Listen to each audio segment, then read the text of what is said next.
Welcome to the Slop Temple. We pray this video helps. In this video, I will show you how to make paper stencils. First, gather your essential supplies for this fun craft project. You'll need some robust paper, like cardstock that is around 65 pounds for durability. A sharp craft knife, often called an X-Acto knife, is crucial for clean lines, so make sure it has a fresh blade.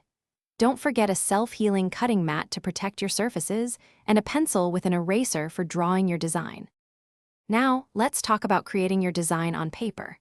Begin by sketching your image lightly with a pencil, keeping the design simple yet impactful.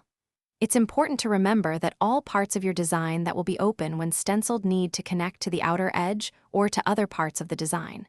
These connections are known as bridges, and they ensure your stencil stays in one complete piece.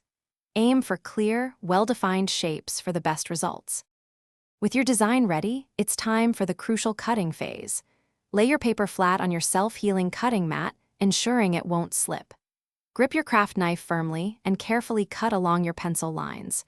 Always remember to push the blade gently but firmly, cutting away from your body to maintain safety. Take your time, making sure each cut goes completely through the paper, especially at corners, for a clean stencil.